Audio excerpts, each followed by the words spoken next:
Selamat pagi. Hari ini kami akan mempresentasikan dokumen perdagangan dalam dan luar negeri. Di kelompok kami beranggotakan Putri Salma, Indra, Devano, Amelia, Tria, Saiful, dan Renanda. Di dokumen perdagangan dalam dan luar negeri, ini ada pengertian dan jenis-jenis perdagangan. Lalu dokumen perdagangan dalam dan luar negeri itu dibagi menjadi 3, yaitu dokumen induk, dokumen penunjang, dokumen pembantu. Selanjutnya dibacakan oleh Saiful.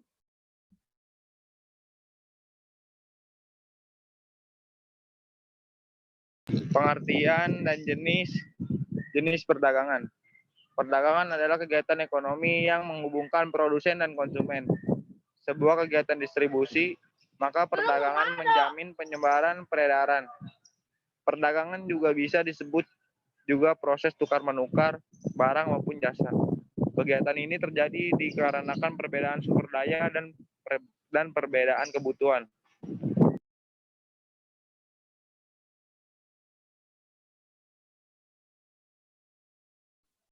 Perdagangan menurut daerahnya dibedakan menjadi 2 jenis, yaitu perdagangan dalam dan luar. Perdagangan dalam negeri yaitu perdagangan barang atau jasa dalam wilayah Kesatuan Republik Indonesia, dan setiap pelaku usaha wajib memakai label bahasa Indonesia yang diperdagangkan di dalam negeri. Lalu yang kedua, perdagangan luar negeri. Transaksi barang atau jasa antar negara, suatu tukar-menukar barang atau jasa yang dilakukan sukarela oleh 2 negara atau lebih untuk memenuhi kebutuhan bersama.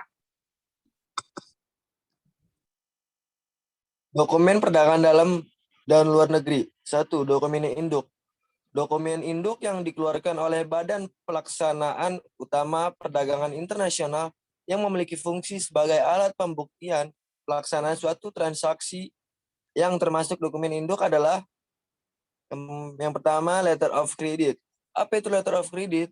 Letter of credit atau LC adalah suatu surat pernyataan yang dikeluarkan oleh issuing bank atas permintaan pembeli atau importir yang ditunjukkan kepada penjual atau eksportir atau beneficiary melalui advising atau confirming bank dengan menyatakan bahwa issuing bank akan membayar sejumlah uang tertentu apabila syarat-syarat yang ditetapkan dalam LC tersebut dipenuhi. Yang kedua, bill of lading. Bill of lading itu artinya adalah surat tanda terima barang yang salah dimuat di dalam kapal laut yang juga merupakan tanda bukti kepemilikan barang dan juga sebagai bukti adanya kontrak atau perjanjian pengakuan barang melalui laut. Dilanjutkan oleh Renanda. Faktur. Faktur yang bisa disebut sebagai faktur internasional, modern, dan lain-lain. Dokumen.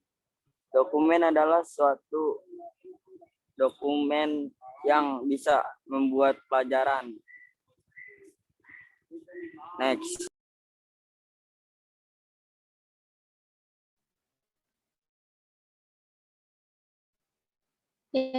Dokumen penunjang adalah dokumen yang dikeluarkan atau untuk memperkenalkan yang terdalam dokumen itu. Dokumen penunjang adalah ini daftar packing list. Ini buat olah sendiri yang dibungkus atau dalam biasanya diperlukan oleh bingkai untuk memudahkan saat. Dan yang kedua adalah surat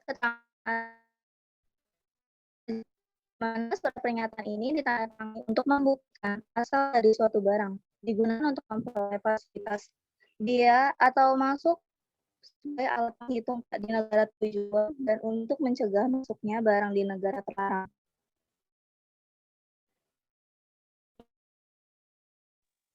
Sertifikat barang yang dimuat oleh independent surveyor juru pemeriksa barang atau diresmikan oleh pemerintah dan dikenal oleh dunia perdagangan internasional. Jaminan atau mutu, jumlah barang, ukuran dan berat barang, pengapakan barang, banyak isi pengapakan.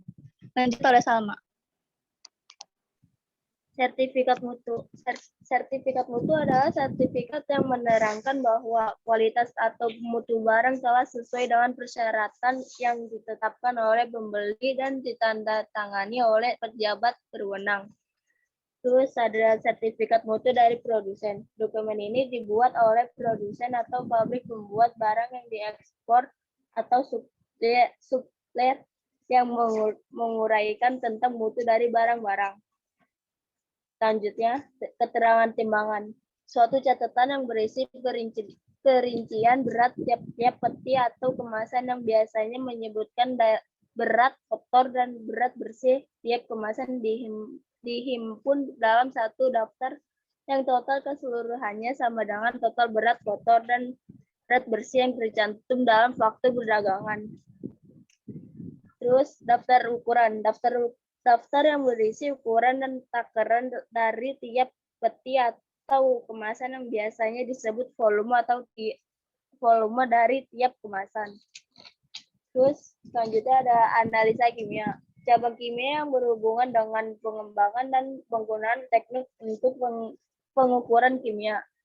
Dan yang terakhir ada wesel. Wesel adalah sebuah surat perintah yang dibuat oleh orang yang memberi kredit dan diperuntukkan kepada debitur untuk membayar sejumlah uang dan tanggal.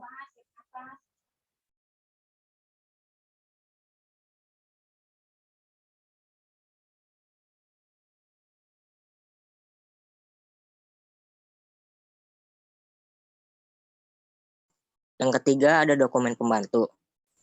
Dokumen pembantu adalah dokumen yang diperlukan untuk membantu para pelaksana dalam menjalankan tugas lanjutan, tergantung pada kondisi dan jenis barang ekspor yang bersangkutan. Yang termasuk dalam dokumen pembantu adalah sebagai berikut. Yang pertama, instruction manual.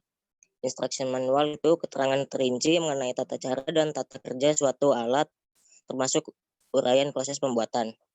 Yang kedua ada layout.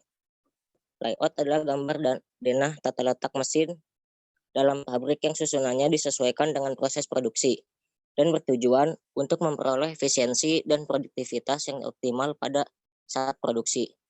Yang ketiga ada brosur. Brosur adalah buku kecil yang berisi keterangan mengenai suatu produk.